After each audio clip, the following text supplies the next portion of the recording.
Here was Classic DM, and I want to do a quicker video today. Besides running through the whole rules of Decimation 2nd Edition, or New World War II RPW I've put together, we want to give you a walkthrough of how to use the Soldier Builder, which is a simple spreadsheet for you to make NPCs, enemies.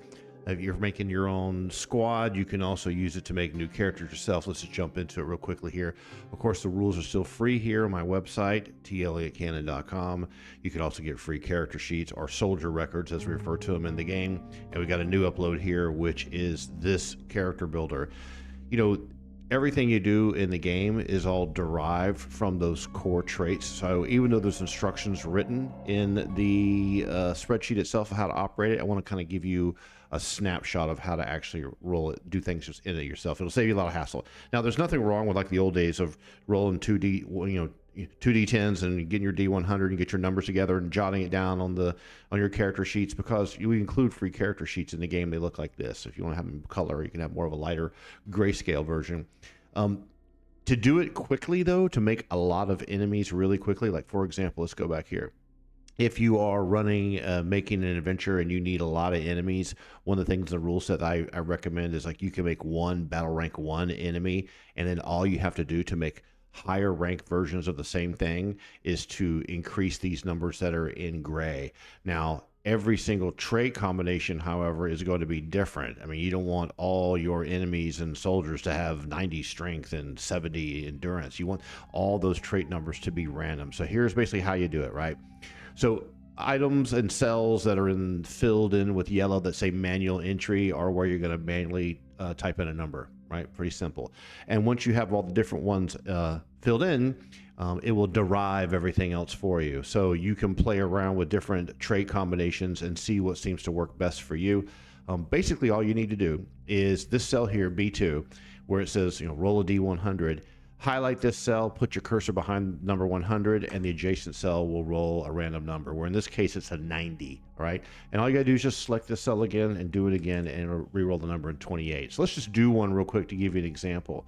So let's just start with this. What we're gonna do, this is a 95. We're gonna put that in here as a 95 strength. That's a really great number. The next one is a 70. So as I fill these in, you'll see that this cell here is being filled in for us. This is a 29, a 32, 77 for intelligence, and resilience is 26. So then what you need to do is go to the column right next to it, which is the trait modification table, if you're making a playable character. Now, if you're just making a random soldier for, you're playing, your players are playing German Wehrmacht and they're Afrika Korps and they're fighting the British 8th Army in Tunisia or Libya area, you don't need to use the trait modification table.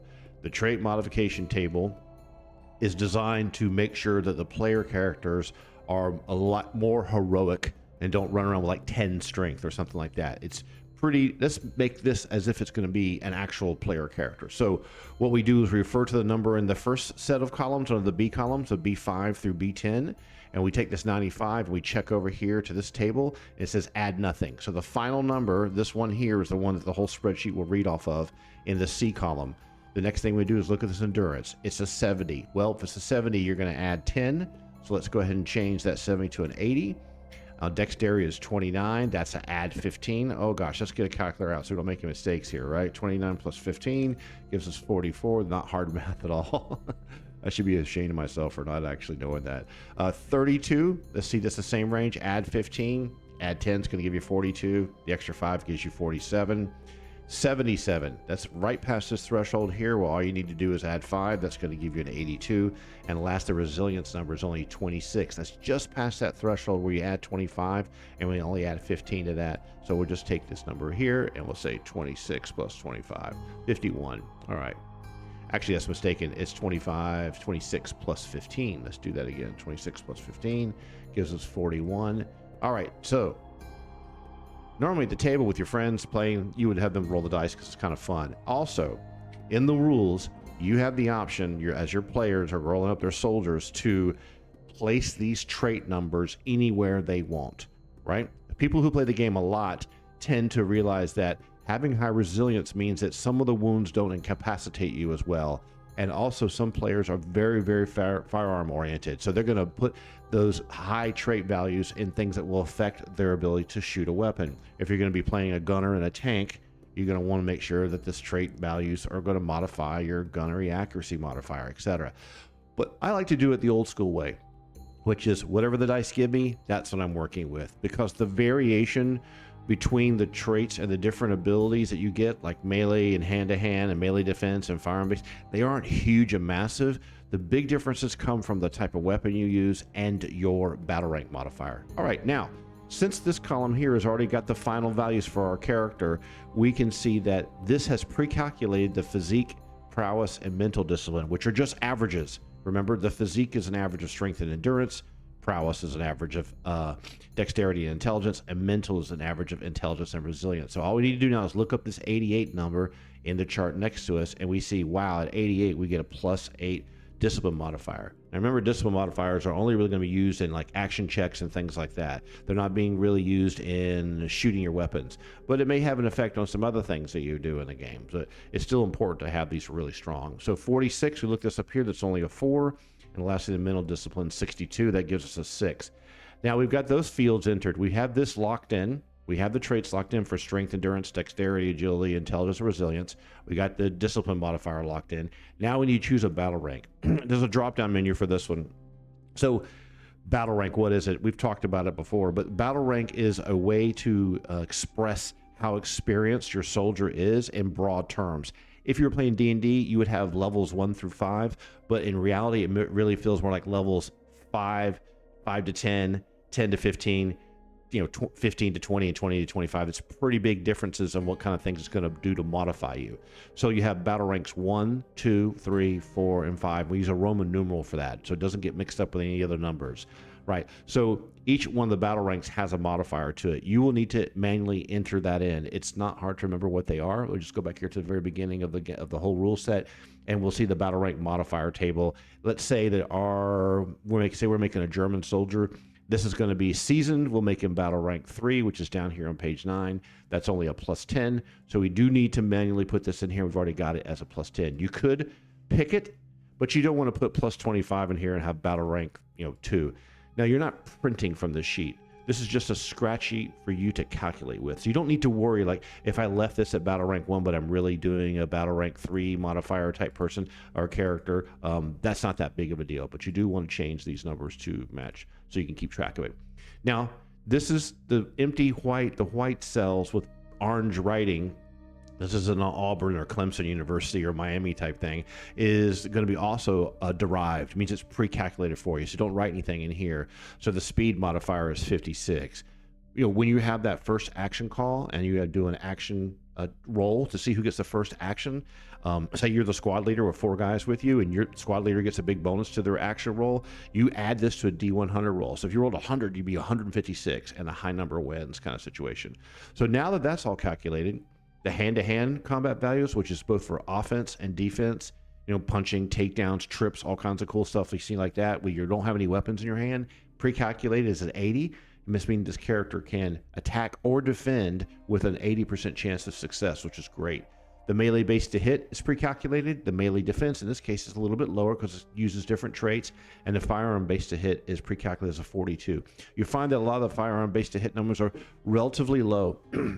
And this was very interesting because when I was designing the game like 5 years ago, we wanted firearm combat to feel like getting shot and getting hit's a big deal. It's scary. We didn't want to instantly kill you like in Boot Hill, and we didn't want you to get wounded and fall to the ground unconscious in one shot like in Classic Traveler. Wanted you to take 1 or 2 shots and depend upon where they land, but we wanted the weapon you use and how you hold the weapon and what you prop the weapon up against to have more of an impact, because tactics was going to rule the day, not character sheet numbers. So this guy, let's say he's going to be a German soldier using a KAR 82 or whatever. Let's just look up in a squad chart what the proper weapon is. Let's look up.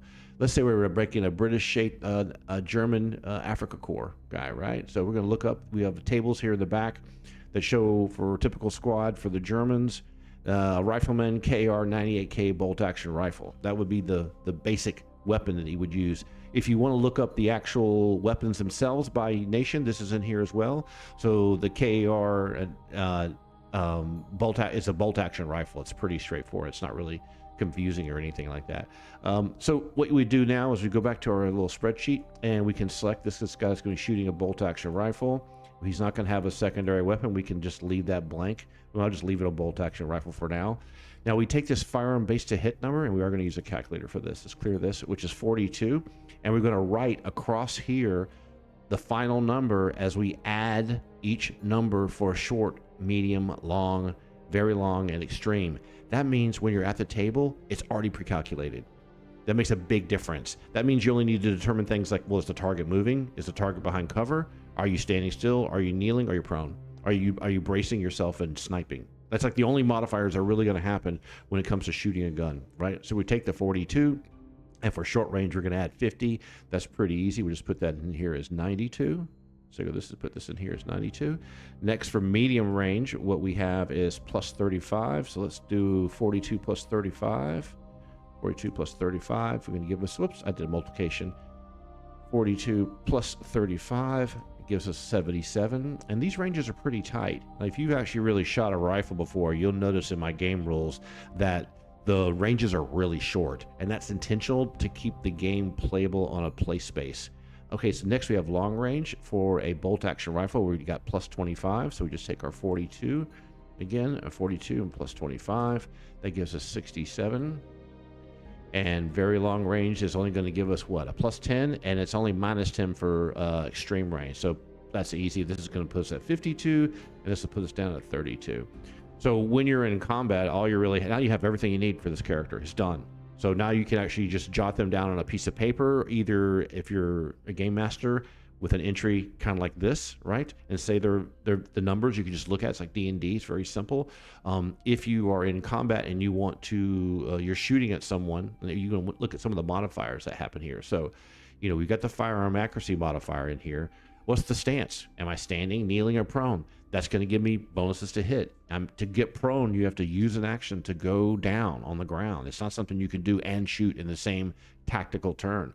Are you firing from the hip, which gives you a minus penalty to your action speed roll because you want to get the shot off before someone, etc. And then you may have situations like here, like, hey, the target is running. They're running perpendicular to you, or are they running at you? Like those kinds of things will give you some modifiers to your final roll to hit number. So let's say someone is at 150 feet away, right? So in the game, 150 feet is considered very long range. That's like 20 to 30 inches using like Warlord Games 28 millimeter miniatures or models. So that's going to give us a very long range. The modifier for hitting some very long range, we've already figured it out here. Right? So very long range, you have 52% chance to hit a stationary target.